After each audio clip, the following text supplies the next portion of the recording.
জীবন দেওয়ার মালিককে, মৃত্যু দেওয়ার মালিককে। আল্লাহ রাব্বুল আলামিন নবী মুহাম্মদুর রাসূলুল্লাহ সাল্লাল্লাহু আলাইহি ওয়াসাল্লাম কে সতর্ক করে দুনিয়াবাসীকে জানানোর জন্য বলেছেন। সূরাতুজ জুমারের মধ্যে 30 এবং 31 আয়াতের মধ্যে আল্লাহ তাআলা বলেছেন, ইন্নাকা মাইতু ওয়া ইন্নাহুম মাইতু। হে রাসূল, নিশ্চয় আপনি মরণশীল,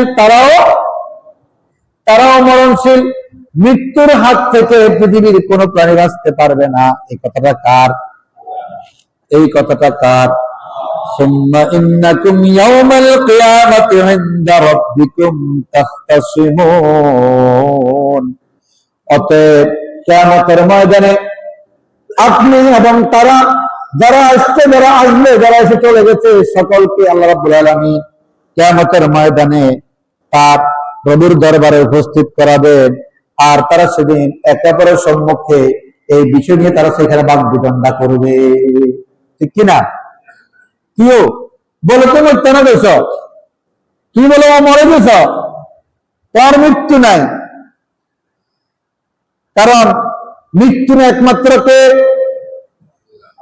আল হাইয়ুল কাইয়্যুম, যিনি চিরঞ্জীব, যার জীবনের শুরু নাই, কোনো শেষ নাই। তিনি কে? তিনি কে? তিনি হচ্ছেন রব, আমাদের রব একমাত্র আল্লাহ সুবহানাহু ওয়া তাআলা। এই ছাড়া আর সকল প্রাণীকে মৃত্যুর স্বাদ গ্রহণ করা লাগবে। এটাই সত্য কথা। এটাই কি আল্লামা শেখ সাহেব রাহমাতুল্লাহ আলাইহি বলেছেন, দুনিয়া মুসাফির খানা, কবর আখের ঠিকানা, कोई आगे रवाना हो कोई पाछे रवाना। দুনিয়া একটা মুসাফিরখানা, একটা সফরের স্থান। কেউ আগে যাবে, কেউ পরে যাবে, কিন্তু যাওয়া যে লাগবে এটা কাহারও সবার জন্য সত্য, এটা কাহার জন্য মিথ্যা হইতে পারে।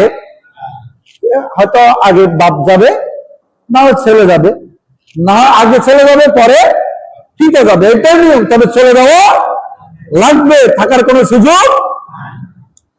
এটা আল্লাহ তাআলা বলছেন, ইয়া আইয়ুহাল্লাযীনা আমানুত্তাকুল্লাহা হাক্কা তুকাতিহি ওয়া লা তামুতুন্না ইল্লা ওয়া আনতুম মুসলিমুন।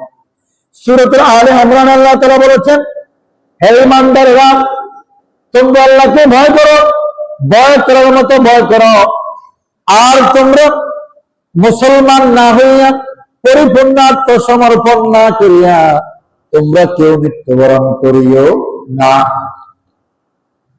ইল্লা ওয়া আনতুম ওয়া লা তামুতুন্না, তোমরা মৃত্যুবরণ করো না, ইল্লা ব্যতীত, ওয়া আনতুম মুসলিমুন, তোমরা মুসলমান হওয়া ছাড়া, পরিপূর্ণ আল্লাহর দরবারে নিজেকে আত্মসমর্পণ করণ ছাড়া মৃত্যুবরণ করিও। তাহলে দেখছেন আমরা যে বিভিন্ন আনন্দে উচ্ছ্বাসে জীবন কাটিয়ে দেই। এই বন্যার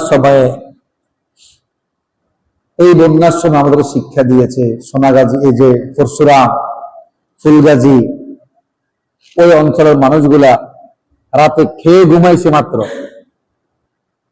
তারা কি বলতে পারবে পানির তোড়ের সঙ্গে ঘর দুয়ার ভেঙে মানুষ সহ ছেড়ে ওদের গর্বে চলে যাবে? এটাকে কল্পনা করছে? কেউ করে না, কেউ করে না। তাহলে এরকম মৃত্যু আমাদেরও হইতে পারে। পারে কি পারে না? পারে কি পারে না? পারে।